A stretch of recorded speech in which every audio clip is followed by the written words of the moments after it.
최근에 미국과 이스라엘이 합동해서 이란을 무차별로 공습을 해서 이란의 통치자였던 알리 하메네이가 죽었습니다.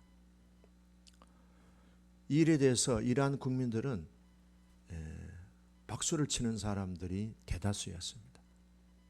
그런데 그 권력의 밑에서 연결된 사람들은 미국에게 아주 우리도 복수한다, 우리도 가만두지 않겠다, 이런 식으로 미국을 견제하고 미국을 상대하겠다고 하는 그런 부류도 있습니다. 그런데 이란의 역사를 가만히 좀 들여다보면은 이번에 이 지도자가 죽음으로 이란에 있는 대다수의 국민들이 굉장히 새로운 이란을 꿈꾸는 그런 기회가 됐습니다.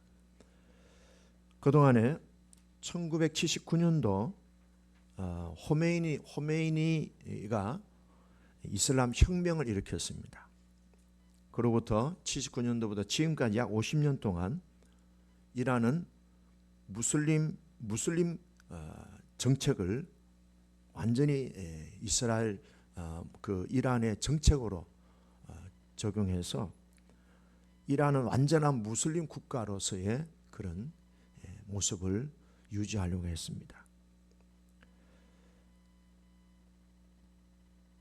그래서 모든 기독교 학교에 무슬림 교장을 세웠고요. 무슬림 교장을 세우고 전도 금지 명령도 내리고, 그리고 이렇게 이슬람주의를 강제로 국가의 정책으로 실행하면서 엄청난 기독교인들을 박해했습니다.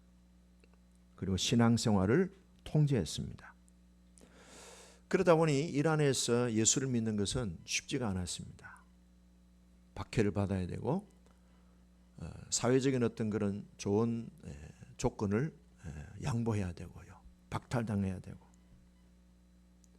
또 심지어는 죽기까지도 했습니다. 무슬림이었다가 기독교로 개종한 목회자가 있는데요. 메허디 디바저라고 하는 목사님이 있었습니다.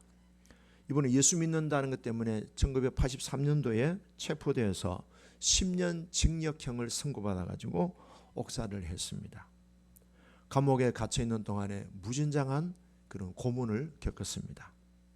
좁은 독방에서 2년 동안 갇혀 지내면서 신앙을 포기하면 살려준다, 그런 계속 그런 회유와 위협을 받았습니다.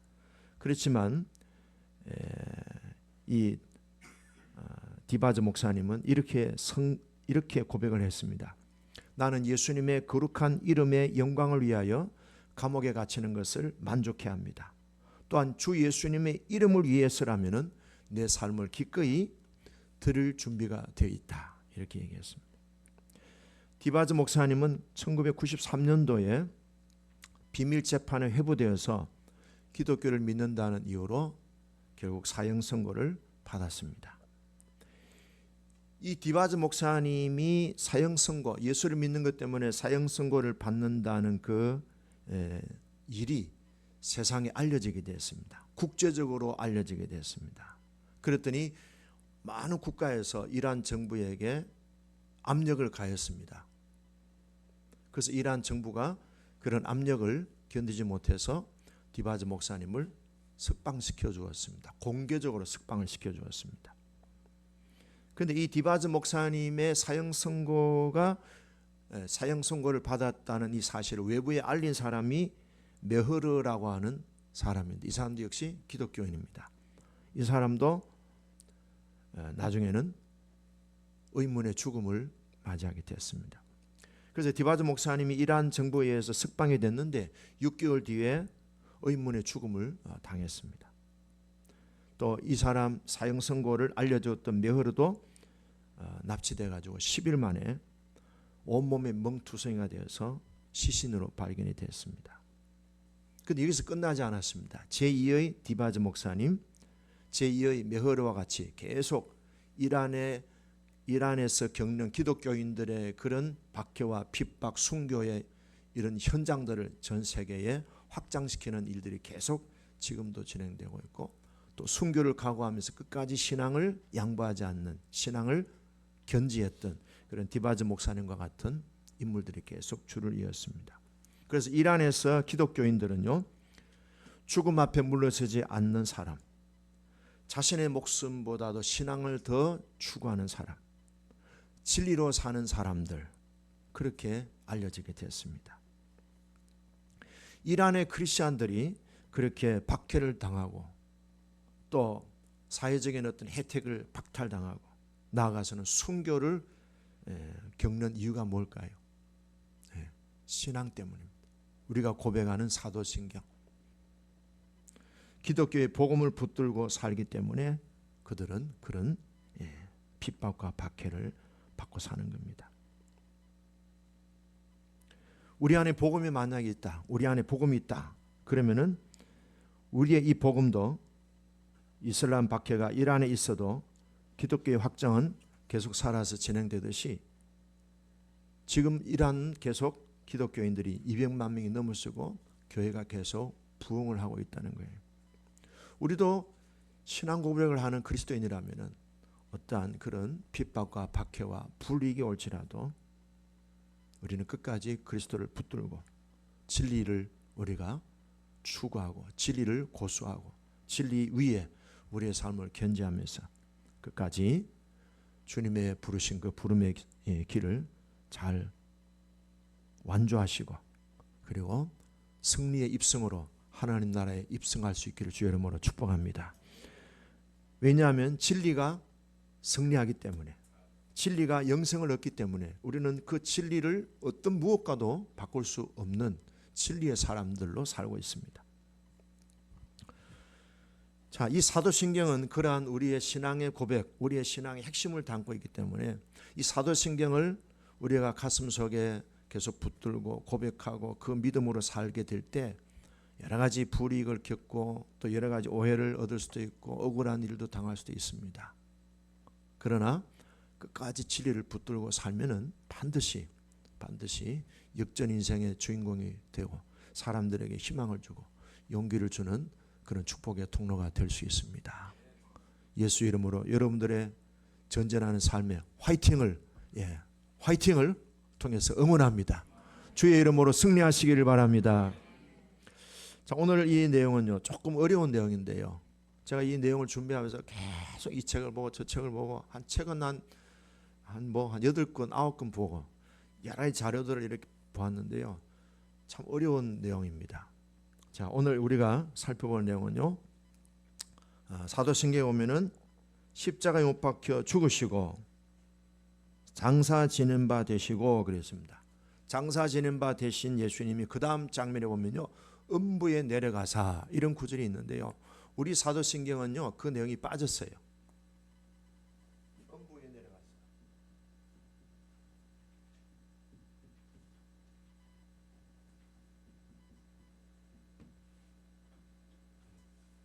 자, 음부에 내려가서 영어로 보면 헬이라고 되어 있어요. 예수님이 영어 사도신경 혹시 있으세요? 찬송가 앞면에 아니면 성경책 앞면에 영어로 된 게 있어요. 근데 영어 사도신경에는 나와 있어요. He descended into hell 이렇게 나와 있어요. 우리나라 사도신경, 우리 사도신경은요, 그걸 싹 뺐어요. 왜 뺐느냐? 이제 교회가 연합해서 무슨 일을 하잖아요. 성경을 발간하고 또 찬송을 우리가 또 공동 연합 교회가 연합해서 찬송을 만들고 성경책을 이제 출간하잖아요. 그럴 때 굳이 이 신앙 고백이 음부에 내려가서 이게 논란이 많고 여기는 어떤 충돌도 되는 이론들이 서로 싸우는데 우리가 교회가 연합하기 위해서 이런 부분을 우리가 꼭 넣어야 되느냐? 빼도 된다. 빼도 신앙에 아무 문제 없다. 굉장히 이 내용은 신학적으로도 어려운 내용이다. 의견이 너무 많다. 또 충돌할 수도 있다. 교회가 이런 이론적인 부분 가지고 서로 충돌하느니 빼자. 그래서 빼는 것이 좋다고 여겨가지고 뺐다는 거예요. 근데 이제 빼지 않고 그냥 두는 것도 괜찮다. 왜? 의미가 있다. 그러면서 이제 신학적으로 이 내용을 계속해서 이제 분석하고 성경에 있는 내용들과 서로 이렇게 연결하면서 했는데, 제가 이제 보니까 저도 지나가려고 했는데 이 내용을 한번 살펴보는 것도 좋겠다 했어요. 그때 일부 예배에 오신 우리 권사님이, 목사님 그 정말 좋은 내용인데 옛날에 자기도 들었던 내용이 다시 생각이 난다면서 좋았다고 얘기하시더라고요. 그래서 그냥 이 음부에 내려가신 예수님도 그냥 슬쩍 지나가지 말고, 원래 사도신경 내용에 있는 거니까 라틴어나 또 영어에서는 이게 있거든요. 그래서 음부에 내려가신 예수님에 대해서 조금 더 우리가 살펴보는 것도 괜찮겠다. 여러분들 가운데 이거 내용을 설명한다고 해서 시험 들 분은 아무도 없으니까 오히려 은혜가 될 거예요. 자, 음부에 내려가신 예수님, 음부에 내려가셨다는 거. 내려가신 예수님. 이 내용이 어디서 나오는가 하면은 베드로전서 3장 19절. 베드로전서 3장 19절에 있는 내용인데요. 제가 읽어 드릴게요. 그가 또한 영어로 옥에 있는 영들에게 선포하니라. 옥에 있는, 옥은 바로 지옥을 말합니다. 음부. 지옥에 있는 영들에게 선포하시니라 그랬어요. 자, 이 내용을 여러 가지 해석들이 있는데요. 핵심적인 대표적인 세 종류의 해석이 있는데, 첫 번째는요, 로마 가톨릭의 해석이 있습니다. 잘 들어보세요. 여러분들 이게 틀렸는지 맞는지 한번 생각해 보세요. 이 가톨릭의 해석은요, 이 내용을 연옥하고 연결시키고 있습니다. 이 음부를 연옥으로 그렇게 연결짓습니다. 자, 교회에는 나오지만 영적으로 온전하지 못해서 지옥도 못 가고 천국도 못 간 사람들이 있어요. 이 사람들 어디에 있느냐? 연옥이라고 하는 중간 지점에 머물러 있는 거예요. 연옥이라고 하는 중간 지점에. 그래서 하나님이 다시 한번 기회를 주신다는 거예요. 천국 갈 수 있는. 참 좋지요? 참 좋지요. 연옥이라는 중간 지점에 다시 한번 천국 갈 수 있는 기회를 준다는 거예요. 그래서 그 연옥에서 그 사람이 과거에 고해성사를 통해서 죄에서 용서함 받지 못하고 죽은 사람들한테 회개할 수 있는 기회를 준다는 거예요. 또 이 연옥에서 불로 정화되면은, 깨끗하게 되면은 천국에 갈 수 있게 해준다는 거예요. 어때요? 맞는 것 같아요? 틀린 것 같아요? 예. 대답 안 하시는 분들은 잘 모르겠어요. 자, 성경에 보면은 히브리서 9장 27절에 보면은 한 번 죽는 것은 정한 것이라. 그럼 두 번 죽는 게 아니잖아요. 한 번 죽음으로 끝나는 거예요. 그렇죠? 그럼 다시 죽고 난 뒤에 기회가 있어요, 없어요? 없는 거예요. 그런데 천주교에서는 이걸 연옥설로 이렇게 교리를 만들어 가지고, 심지어는 헌금을 많이 하면은, 옛날에 베드로 성당 지을 때, 그죠? 돈을 땡 하면 헌금 바구니에 돈이 땡 떨어지는 순간에 지옥에 있던 그 연옥에 있던 자기 가족이 천국 간다는 거예요. 이게 다 사람이 만든 거죠. 로마 가톨릭의 이런 해석은 굉장히 잘못된 해석입니다. 자, 그러나 두 번째 이제 조금 이제 우리가 받아들일 수 있는 해석은요, 루트파 해석입니다. 루트가 이 성경 본문을 음부에 내려가서 하는 이 베드로전서 3장 19절에 있는 본문을 보면서 루트가 이런 얘기했습니다. 와, 이거 어렵다. 성경에서 제일 해석이 안 되는 내용이다. 아마 베드로도 자기가 이 말 해놓고 성령의 감동에 의해서 이 말은 했는데, 아마 베드로도 자기가 무슨 말을 했는지 모르고 말했을 것이다. 심지어는 그렇게 얘기했어요.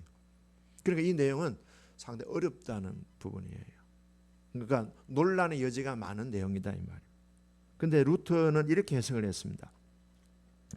사탄과, 이게 음부가 뭡니까? 사탄이 거주하는 장소예요. 죽은 자들이 심판받는 장소에 예수님이 십자가를 짊어지시었고 부활을 통하여 승리하셨다고, 이 지옥에 있는 사단과 그의 추종하는 악한 마귀들의 세력들한테 내가 이겼다. 내가 모든 인간들의 죄를 십자가에서 대속했고 나는 사흘 만에 부활함으로 나는 모든 죄에서 승리했다. 심판에서 승리했다. 음부의 세계에서 나는 이겼다. 너희들은 이제는 내 통치하에 있다. 그렇게 하는 거예요. 자, 그 다음에는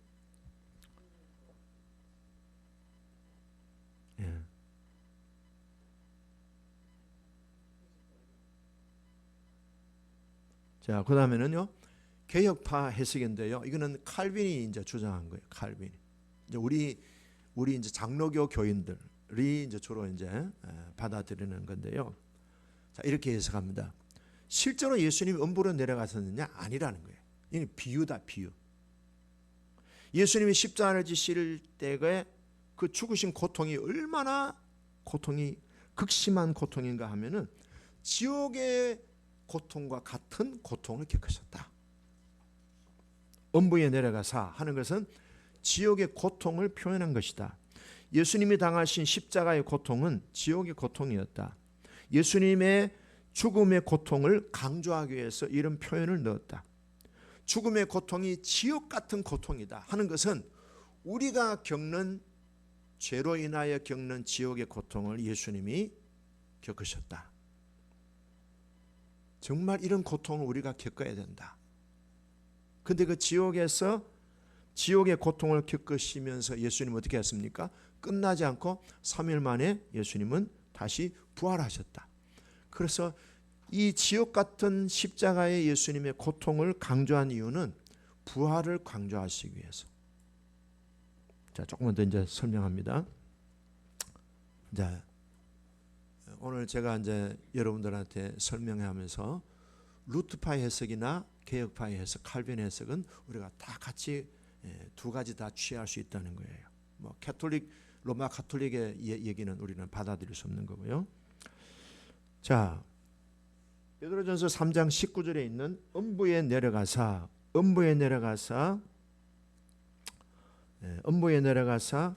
지옥에 있는 음부에 내려가사 옥에 있는 영들에게 선포하시리라 그랬어요.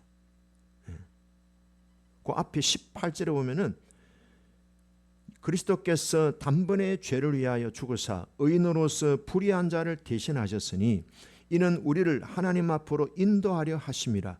육체로는 죽임을 당하시고 영으로는 살리심을 받으셨으니 그가 영으로 가서 옥에 있는 영들에게 선포하시니라. 그래서 이걸 비유로만 보기는 조금 부족하다. 실제로 예수님은 지옥에 있는 영들을 만나셨다는 겁니다. 그 지옥에 있는 나쁜 마귀 그리고 그 영들 가운데는요, 노아 시대 때에 타락한 천사들이 있었는데 그 천사들이 여기에 처박혀 있는 거예요. 그래서 예수님은 이 음부의 세계에 가서 그 타락한 천사들, 악의 근원이잖아요. 그리고 마귀, 이 나쁜 영들, 악한 영들에게 가서 그들이 이제는 너희들은 패배했다. 더 이상 너희들이 이제는 활동하지 못한다. 너희들은 졌다. 십자가에 못 박혀 죽으시고 3일 만에 부활하신 예수님께서 이 음부의 세계에 가셔서 너희들은 졌다. 내가 만민의 죄를 대신하여 십자가를 졌고 그 짐으로 말미암아 만민의 죄를 내가 다 사했다. 대가를 치루었다. 그리고 나는 다시 부활했다. 죄인으로 내가 죽은 것이 아니고 의인으로 내가 다시 부활했다. 그래서 이제는 악한 권세들에게 예수님이 승리하셨다는 것을 선포하시고 하나님 우편에 앉아 만유의 주가 되실 그리스도는 참된 메시아라는 사실, 그리고 그분이 모든 인간을 구원하셨다는 사실을 선포하셨다는 거예요. 예수님은 음부의 나라까지 통치하시는 분이십니다. 예수님은 음부를 다스리시고 음부의 세계를 통과하시고 우리의 구주가 되셨다. 지옥을 정복하신 승리자 예수 그리스도, 우리 주님 앞에서는 지옥도 음부도 사망도 무너진다니, 정복되어진다. 예수님이 십자가 못 박히시고 사흘 만에 부활하심으로 모든 영적인 세계, 하늘의 세계뿐만 아니고 이 지하에 있는 악한 영들이 득실거리는 지옥의 세계까지도 예수님은 통치하시면서 내가 이겼다. 너희들은 나를 십자가에 못 박았지만 나는 부활했다. 그래서 부활을 통한 승리를 선포하시기 위해서 지옥에 있는 음부에 있는 세력들에게 내려가셨다 하는 겁니다. 자, 왜 그럼 이것이 왜 베드로가 이 말씀을 전했을까? 베드로 당시에 많은 예수 믿는 사람들이 핍박을 받았어요. 아까 저 이란에서 무슬림 주의로 통치하는 이란 세계에서 예수 믿는다는 것은요, 사형이에요. 베드로가 목회하고 베드로가 전도할 때에 그 당시에도 로마 황제의 통치를 받았던 예수 믿으면은 어떻게 됐어요? 다 죽었어요. 그래서 비밀리에 이게 물고기 표를 하면서 서로 비밀리에 믿는다는 사실을 신호를 암호를 서로 나누고 했다 그랬잖아요. 그래서 베드로가 생존할 당시에 그리스도인들은 심각한 박해와 핍박과 순교를 매일매일 경험하는 때였습니다. 그렇게 로마 황제의 서슬푸른 그런 칼날 아래서 하루하루 생존하기도 힘겨워했던 그리스도인들에게 예수님께서 궁극적으로 승리하셨다. 만물을 통치하시고 역사를 통치하시고 심지어는 영적인 세계까지도 다 통치하시는 예수님은 참된 왕 중의 왕이시고 황제 중에 최고의 왕이시고 그분은 우리의 이생과 내세까지도 다 통치하시는 모든 만물과 우주와 영적인 세계가 그리스도의 통치 안에 있다. 그러므로 예수님을 끝까지 신뢰하고 그분을 따라서 승리하기를 축복합니다 라는 격려의 메시지가 담겨져 있는 거예요. 그래서 예수님은 지옥도 통치하시고 예수님은 하늘 세계도 통치하시고 그 예수님은 만물을 통치하시는 모든 세계를 다 영역이 안 미치는 것이 없는 예수님의 손과 권세와 능력이 안 미친 것이 없는 모든 우주에 충만하신 예수님, 그 예수님이 참 우리의 하나님이 되십니다. 끝까지 믿음의 경주를 완주하면서 이 오늘 현세에서 우리가 겪는 핍박과 박해 이런 부분에 대해서 전혀 근심하지 말라. 진리를 붙들고 사시면은 지옥 권세 이기신 예수님께서 우리를 반드시 지옥을 통과하는 천국 하늘의 새 예루살렘 성으로 인도하실 것을 믿으시고 담대하시기를 축복합니다. 아이고 되네요. 일부에 했더니 안 되더라고. 되네요. 그 선포예요 이게. 지금도 똑같이 우리에게 적용이 되는 거예요.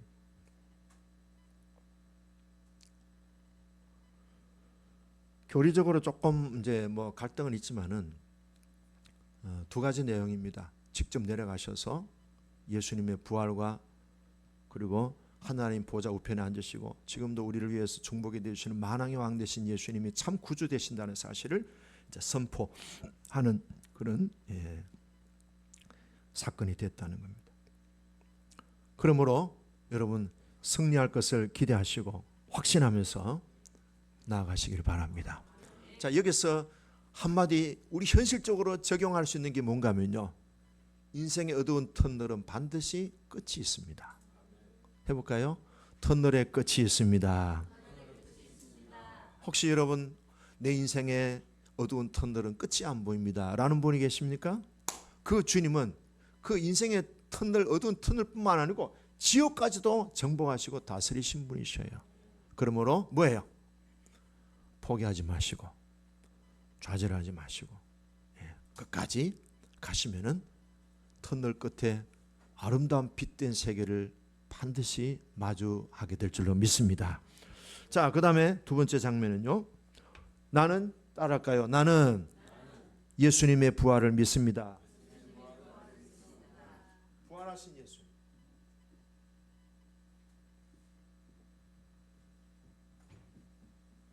부활하신 예수 그리스도를 믿습니다. 자, 오늘 고린도전서 15장에 있는 내용은 부활에 대해서 전체적으로 설명을 했는데요. 고린도 교회 당시에도 부활을 믿는 사람이 있고 부활을 못 믿는 사람들이 있었어요. 교회를 다니는데도 부활을 못 믿는 분들이 있어요. 그래서 12절에 보시면은 뭐라고 그럽니까?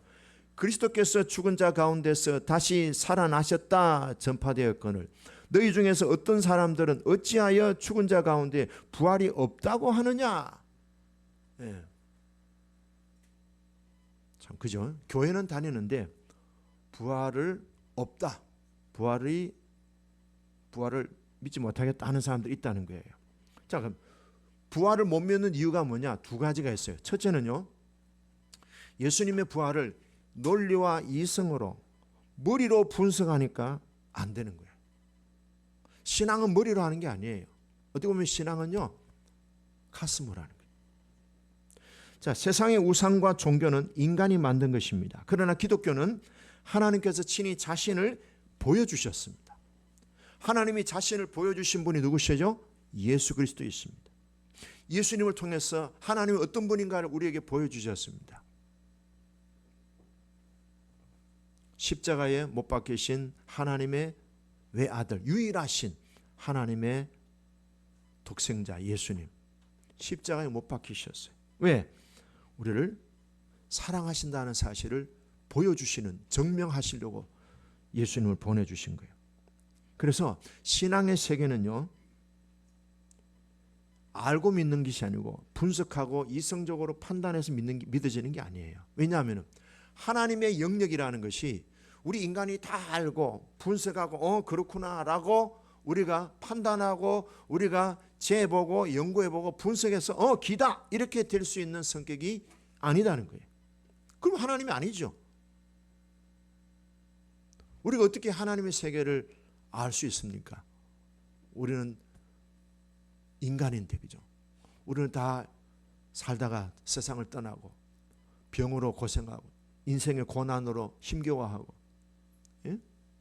또 나이가 들면은 점점 노화되고 기력도 떨어지고 기억력도 떨어지고, 또 우리가 그렇잖아요. 신앙의 세계는 알고 믿는 게 아니고 믿으면 알게 된다는 거예요. 이것이 신앙의 세계의 원리예요. 그럼 이 원리로 가야지 자꾸 지 고집대로 내가 이해가 돼야 나는 믿겠다. 하나님이 내 이성 속에, 하나님이 내 논리 속에 들어온다면 그건 하나님이 아니잖아요. 그래서 성경은 그것을 이렇게 강조했어요. 요한복음 1장 12절 13절에 보면 영접하는 자 곧 그 이름을 믿는 자들에게는 하나님의 자녀가 되는 권세를 주셨으니, 그 다음 장면입니다.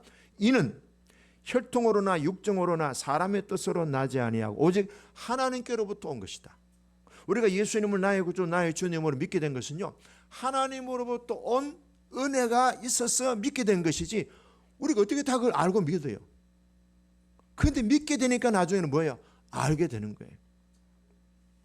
제가 오늘 최근에 좀 마음에 뭐 하나 걸리는 게 있었어요. 좀 풀어야 되는데 주님 도와주세요. 주님 도와주세요. 했는데요, 오늘 아침에 하나 풀렸어요. 와, 그래서 하나님이 참 내 마음에 생각을 하시는구나. 분명히 여러분들 제가 예언합니다. 한번 마음을 주님, 짜장면이 땡기네요. 해보세요. 그럼 짜장면을 주님이 주시나 안 주시는가? 어느 날은 뭐가 땡겨요? 짜장면 하면 또 뭐예요? 짬뽕이 돼. 오늘은 맵작한 짬뽕이 땡기네요. 분명히 짬뽕 주셔요. 하찮은 것 같지만요. 우리 강지원 반주자가 얼마 전에 이런 얘기를, 버스를 타고 교회 와야 되는데 버스 이 시간이, 배차 시간이 길어.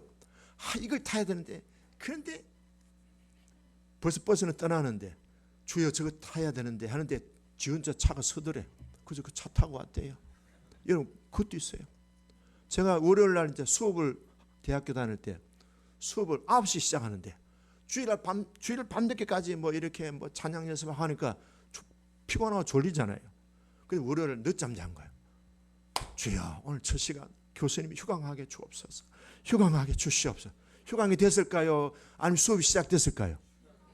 휴강 됐으니까 내가 묻는 거지. 휴강이 되더라고. 그럼 참 하나님, 그럼 그 다음에 또 기도하면 또 휴강 될까요? 그 다음에 정신 차려 임마. 맨날 지가 맨날 하나님이 뭐 뒷감당해 주시는 건 아니잖아요. 가끔은 들어주시죠. 그래요. 신앙의 세계는요, 신비스러운 거예요. 우리가 예수님을 믿게 된 거는요, 하나님으로부터 비롯됐기 때문에 우리가 예수님을 믿게 됨으로 말미암아 하나님께로 난 사람이 됐다. 할렐루야. 따라합시다. 나는 하나님께로부터 난 사람이다. 아멘. 그럼 누가 책임져요? 그렇죠. 그렇죠. 자, 두 번째 중요한 이유는요. 왜 부활을 못 믿느냐? 부활하고 나하고 아무 상관없어. 그러니까 관심도 없는 거야. 믿을 필요도 없는 거지. 또 믿으라면 안 믿어. 그런 걸 어떻게 믿어? 이렇게 하는 거예요. 여러분, 십자가와 부활 사건이 나와 상관이 있다고 생각한다면 그냥 지나칠 수 없는 거죠. 그렇죠? 사람들이 지나가다가요, 다 서요. 지나가다가 사람들이 서서 금방 뭐라 그랬어요? 물어요, 저한테. 뭐라고 그랬겠어요? 그 사람에 대한 얘기하니까, 자기에 대한 얘기하니까 다 귀를 기울이고 돌아서서 뭐라고 그랬어요, 나한테? 세상에 제일 관심 있는 게 뭐예요? 자기잖아요. 그죠? 부활을 못 믿는 것은 나하고 상관이 없다는 그것 때문에 부활을 못 믿는 거예요. 근데 나하고 상관이 있다 생각하면요, 아마 깊이 골몰할 거예요. 깊이 생각할 거예요. 십자가와 부활이 나하고 상관이 있다? 이렇게 생각된다면요, 굉장히 깊은 영적인 은혜를 경험할 거예요. 여러분, 오늘 우리에게 오늘 예배가, 오늘 이 말씀이 나하고 상관이 있다고 받으세요? 아멘. 그러면 되는 거예요. 되는 거예요. 창세기 1장 1절이 믿어지면 부활은 믿어지는 거예요. 자, 그러면은 부활이 없다면 어떻게 될까요? 자, 오늘 15장에서 부활이 없다면은 예수님도 살아나지 않았을 것이다. 예수님은 우리가 부활한다는 사실을 증명하기 위한 첫 번째 시범이 되신 거예요. 예수님의 부활하심을 통해서 우리도 부활한다는 사실을 모델로, 모범으로 보여주신 거예요. 그것이 이제 오늘 20절에 나오잖아요. 잠자는 자들의 첫 열매가 되셨다. 그 다음에 예수님이 부활이 없다면요, 기독교는요, 없는 것을 있다고 소문내는 사기 집단이 되는 거예요. 그 중에 제일 사기꾼이 누구예요? 목사님이 제일 사기꾼의 왕이죠. 그 다음에 모든 예수 믿는 사람들이 부활이 없다면 거짓말쟁이가 되고, 그리고 우리의 신앙은 뭐예요? 헛된 것이 되고, 그리고 우리는 여전히 죄 가운데 있는 거잖아요. 왜? 예수님이 우리 죄를 위해서 죽으셨다면 예수님은 죽으시고 그 다음 뭐예요? 죽음과 상관없이 살아나야 되는데, 예수님이 죽으시고 안 일어나셨다 하면 예수님이 어떤 분이셔요? 죄인인 거죠. 죄 때문에 죽는 거니까. 예수님도 역시 우리가 또 죄인인데 뭘 예수님 우리 죄를 용서해 주시고 하겠어요? 여전히 우리는 죄 가운데 있는 거예요. 그 다음에 우리가 고백하는 이 사도신경의 신앙 고백은 전부 다 뭐예요? 가짜, 거짓이에요. 그리고 예수님 부활이 없다면 예수님은 하늘로 승천할 수도 없을 것이고, 하나님 보좌 우편에 앉아서 우리를 기도할 수도 없을 것이고, 예수님의 재림은 어림도 없는 말이 되는 거죠. 그리고 부활이 없다면 기독교의 진리는 무너지고 교회도 없어지고 십자가도 무용지물이 되는 거예요. 그런 걸 보면 기독교의 예수님의 부활은 뭐예요? 신앙의 핵심이에요. 마스터 키가 예수님의 부활이다고. 자, 그래서 우리는 예수님의 부활을 통해서 우리의 죄가 용서함 받았다는 사실을 예수님의 부활을 통해서 입증하신 거예요. 그의 죽으심으로 우리가 의롭게 된 것이 입증이 된 거예요. 그 다음에 두 번째는 죽음을 겁낼 필요가 없어요. 예수님이 죽으셨기 때문에 내가 죽었으니 살아났잖아. 니도 죽으면 살아난다. 죽음을 두려워하지 마라. 내가 사망의 권세를 내가 이겼다. 죽음이 너를 포로로 잡지 않는다. Don't worry, 걱정하지 마라. 죽음은 과정일 뿐이다. 죽음은 끝이 아니다.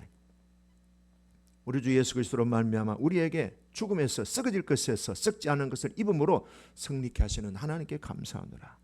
예수님은 부활을 통해 우리의 죽음을 끝장내신 거예요. 죽이신 거예요. 그 다음에 세 번째, 예수님은 항상 부활하셔서 우리와 항상 함께 하시고 세상 끝날까지 우리를 떠나지 아니하신다고 하셨습니다. 함께 하는 것이 중요합니다.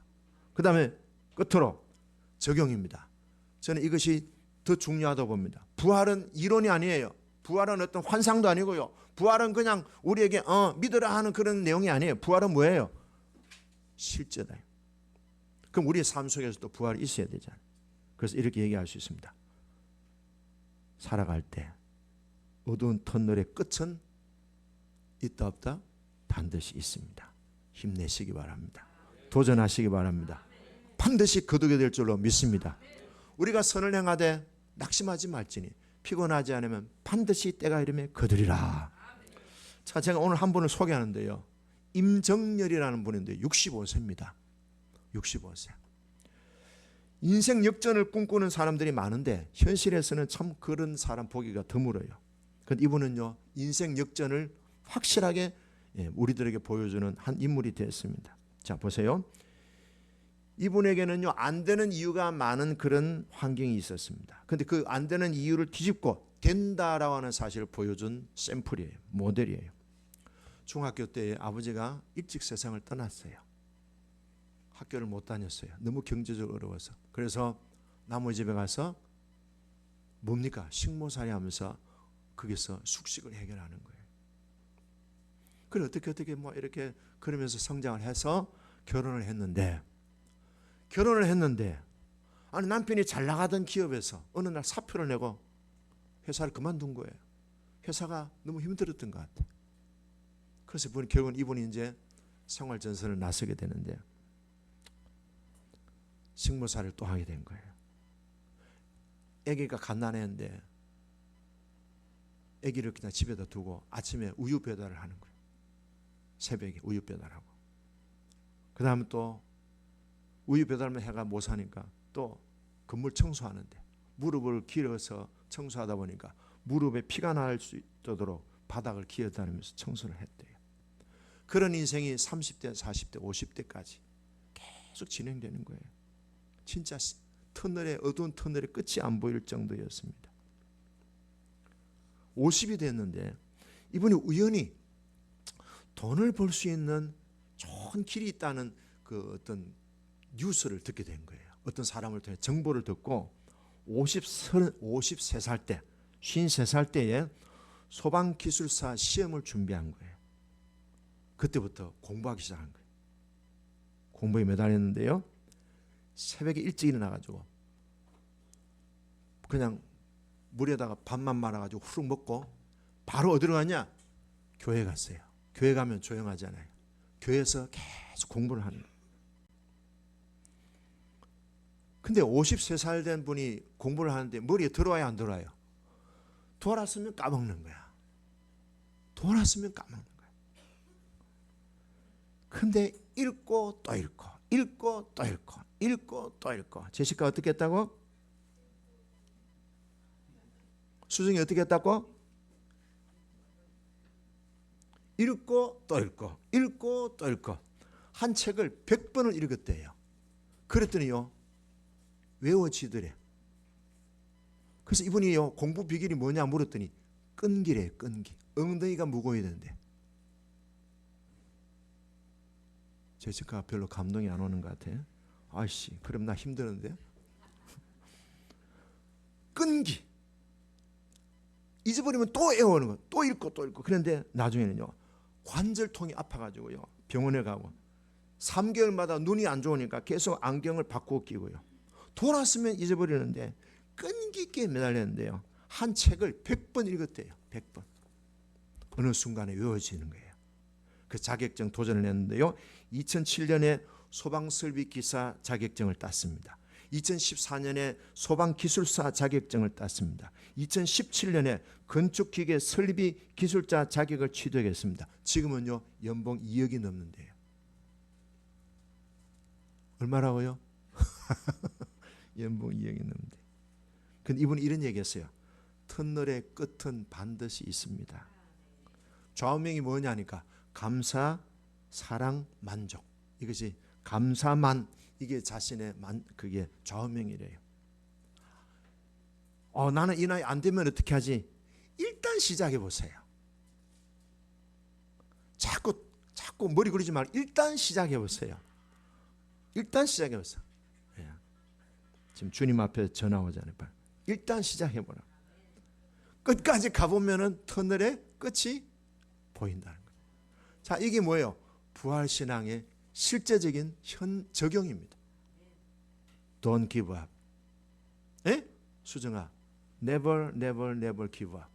절대로 포기하면 안 된다. 예. 끈기 있게. 예. 부활하신 주님은 우리들에게 뭐라고 말씀하십니까? 포기하지 마라. 다시 try again. 다시 해봐라. 한 번 더 해봐라. 한 번 더 해봐라. 포기하지 마시고. 예. 될까 하지 마시고 일단 한번 해보래.